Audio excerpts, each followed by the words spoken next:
शिवसेना सांगली जिल्हा आयोजित या उद्घाटन प्रसंगी आपण आज समारोप म्हणणार नाही तर उद्घाटन प्रसंगी, कारण येणाऱ्या काळामध्ये सिंदूर महारक्तदान यात्रा ही देशाच्या संपूर्ण देशामध्ये ही सिंदूर महारक्तदान यात्रा शिवसेना पक्षाची जाणार, संपूर्ण प्रत्येक ठिकाणी जाणार आहे.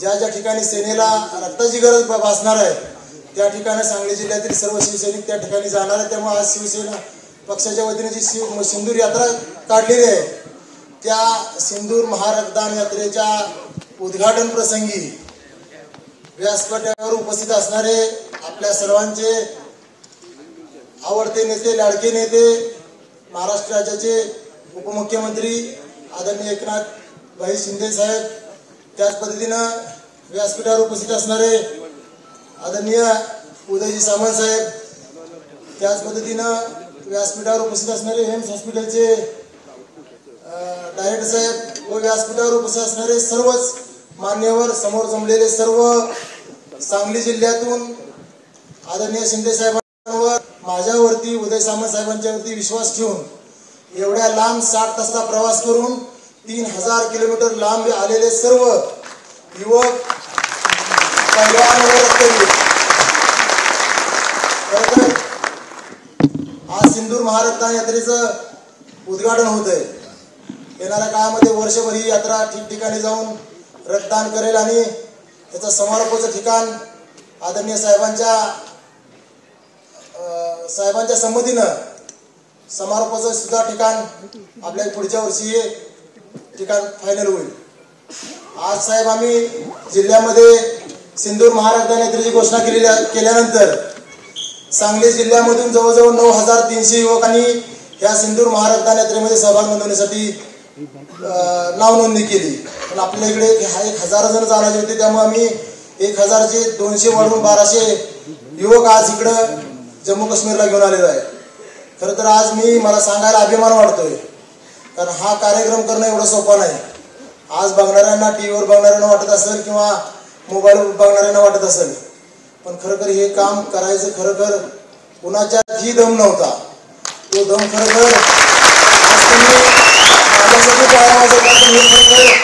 चंद्रहार पाटील हे फक्त एक निमित्त आणि एक माध्यम आहे. खरं ह्या सगळं संपूर्ण सिंदूर महारक्तदान यात्रेचं श्रेय आदरणीय शिंदे साहेब आणि सामंत साहेबांना मी देतो. कारण हे कुणाचं पण काम नाही. 3000 किलोमीटरवर 60 तासाचा प्रवास करून 1500 लोक इथे येणं आणि रक्तदान करणं.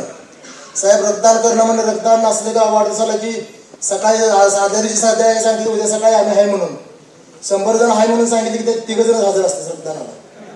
अशी परिस्थिती रक्तदानाची असताना ग्रामीण भागामध्ये अजून सुद्धा रक्त द्यायला लोक तयार होत नाहीत. पण 9300 युवकांनी या सिंदूर महारक्तदान शिवसेनेच्या यात्रेमध्ये सहभाग नोंदवला. म्हणजे ह्याच्यावरूनच लक्षात येते शिवसेना पक्षाच्या पाठीमागे किती ठामपणे सांगली जिल्ह्यातील युवक उभा आहेत. खरं तर आज साहेब, आज मला तुमच्यावर फिरत असताना अनेक अनुभव आले. आज आपण श्रीनगरमध्ये आपण स्वतः रक्तदान केलं. आज विमानातमधनं आम्ही येत असताना वरुटून ढगातनं आम्हाला वरनं वैष्णोदेवीचं मंदिर दिसलं. साहेबांनी मला लगेच दाखवलं, चंद्रार खाली वैष्णोदेवीचं मंदिर दिसतंय. मी आपलं वरतूनच नमस्कार केला, पण मी नंतर साहेबांकडे लक्ष दिलं तर साहेबांनी पायातले बूट काढल्यानं वरतून नमस्कार केला देवीला. त्याच पद्धतीनं आम्ही ज्यावेळेस इथून जम्मू कमांड हॉस्पिटलमधून उधमपूर कमांड हॉस्पिटलला जात असताना भारतीय वायुसेनेचे हेलिकॉप्टर होतं. तो पायलट सांगत होता की साहेब जाऊ नका, हवामान खराब आहे. खरं साहेब, त्यावेळेस मला, आता मी पैलवान आहे, मला ते तुम्हाला दाखवलं नाही माझ्या चेहऱ्यावर, पण आता माझ्या भाषेत सांगायला, आपल्या गावठी भाषेत सांगायला गेलं तर ते माझी पण फाटली होती.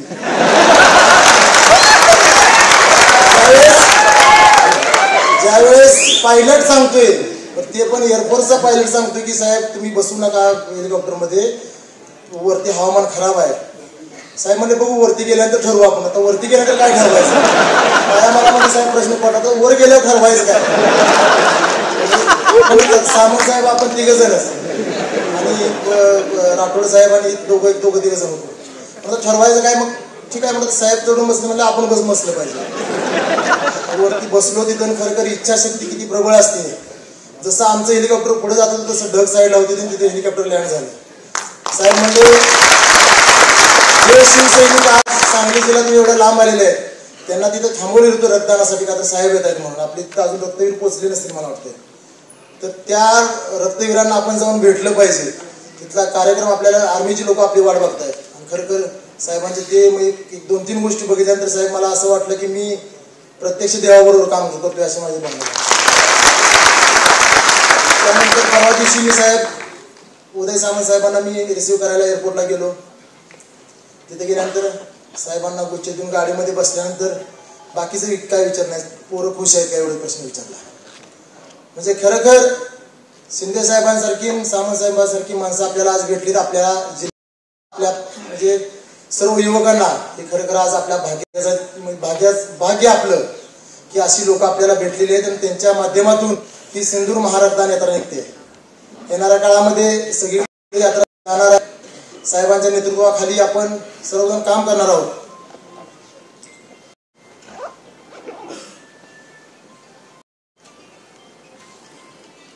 खरं तर येणाऱ्या 2 महिन्यानंतर विशाखापट्टणम इथे नेव्हीचं मोठं हॉस्पिटल आहे.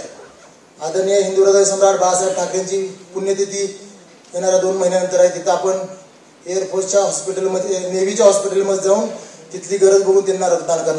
नंतर 2 महिन्याच्या काळानंतर आदरणीय शिंदे साहेबांचा वाढदिवस आहे. नेव्हीचं हॉस्पिटल, एअरफोर्सचं हॉस्पिटल साऊथमध्ये तामिळनाडू आणि केरळच्या या ठिकाणी आहे. तिथं आपण जाऊन तिथं जेवढी गरज आहे तेवढी रक्ताचा पुरवठा करणार आहोत. म्हणजे ही यात्रा संपूर्ण भारत देशामध्ये फिरणार आहे. सर त्याची साहेबांनी दिलेली आहे. साहेब येताना काही अडचणी झाल्या आम्हाला. सामंत साहेबांनी जसं विचारले की मुलं खुश आहेत का, पण काही खुशी काही गम असं एक आमचं वातावरण तयार झालं. पण ते सर्वांनी समजून घेतलं की एवढ्या मोठ्या लांबच्या प्रवासात काही गोष्टी होतात, पण त्या जाताना होणार नाही त्याची जबाबदारी आदरणीय सामंत साहेबांनी.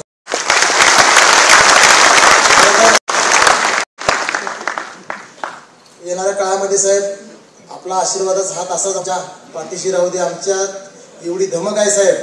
आज भारत देशामध्ये शिवसेना पक्षाच्या वतीने ही जी सिंदूर यात्रा काढली, असे अनेक उपक्रम आहेत की खरखर ते आपल्या पक्षाला खरखर एक वेगळी उंची निर्माण करून देतील. आणि पक्ष आपला शिवसेना पक्ष काय महाराष्ट्राला नाही तर पूर्ण देशाला नव्हे तर पूर्ण जगाला दाखवून देऊ शकतो की शिवसेना पक्ष. जिल्ह्यामध्ये गोवंश संवर्धन आज आपण देशासाठी काम करतोय, धर्मासाठी काम करतोय. ज्या गोमातेला आपण देवता म्हणून पूजा करतो जिची, त्या गोमातेसाठी काहीतरी केलं पाहिजे म्हणून आमच्या फाउंडेशननं बैलगाडी स्पर्धा घेण्याचा निर्णय घेतला. आणि त्या बैलगाडी स्पर्धा साहेब एवढ्या मोठ्या प्रमाणात घेतल्या की मी सुरुवातीला साहेब त्या बैलगाडी स्पर्धेत एक थार बक्षीस ठेवलं होतं. आणि त्या बैलगाडी स्पर्धेमध्ये जो बैल 2 बैलाची पहिली आली त्याची 25 लाख किंमत साहेब डायरेक्ट 1.5 कोटीवर गेली. म्हणजे हा फायदा पूर्ण शेतकऱ्याचा फायदा. 50,000चा बैल साहेब 5 लाख किंमत झाली त्याची. म्हणजे हा संपूर्ण शेतकऱ्यांचा फायदा होईल. शेतकरी खरखर एक आवड तयार होईल शेतकऱ्यांच्यामध्ये. असा आमचा वेळोवेळी प्रयत्न असतो. देशासाठी धर्मासाठी काही करायला लागलं तर आम्ही करत असतोय. मातीत खेळलेली माणसं आहोत, लाल मातीत खेळलेली माणसं आहोत. 15-20 वर्ष या लाल मातीची सेवा, प्रामाणिक सेवा करून साहेब इथपर्यंत पोहोचलेलो आहोत. आज मी श्रीनगरमध्ये कालच पत्रकारांना सांगितलं, ज्या श्रीनगरमध्ये 18 वर्षापूर्वी मी त्या श्रीनगरमध्ये ज्युनियर नॅशनल कुस्ती स्पर्धेसाठी गेलेलो होतो. आणि तिथं महाराष्ट्राला आणि सांगली जिल्ह्याला सुवर्ण पदक मिळवून दिलं. ज्या श्रीनगरमध्ये त्या श्रीनगरमध्ये शिंदे साहेबांच्या सामंत साहेबांच्या नेतृत्वाखाली मला सिंदूर महारक्तदान यात्रेचा हा इतिहास घडवता आला, करता आला. चौकामध्ये ज्या श्रीनगरच्या प्रत्येक ठिकाणी सिंदूर रक्तदान यात्रेची खरखर हा माझ्यासाठी एक खूप मोठा अभिमानाचा दिवस आहे. साहेब असाच आपला काय पूर्ण रक्तवीरांच्या, शिवसैनिकांच्या, पैलवानांच्या व्यक्त करतो आणि थांबतो. जय हिंद, जय महाराष्ट्र.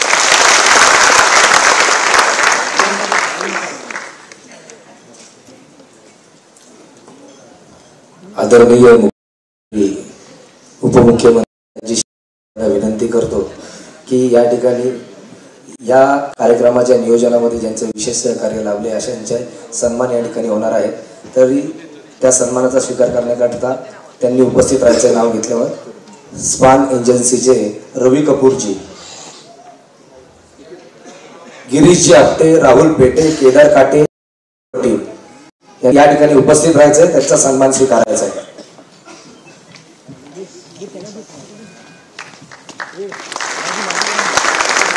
रक्तदान महायात्रेच्या नियोजनासाठी विशेष कार्य करणारे सर्व पदाधिकारी आणि सहकारी यांचे विशेष अभिनंदन. Major doctor Nitin Rathod sir, Nilesh Dete साहेब, तसेच अमित हुक्केरीकर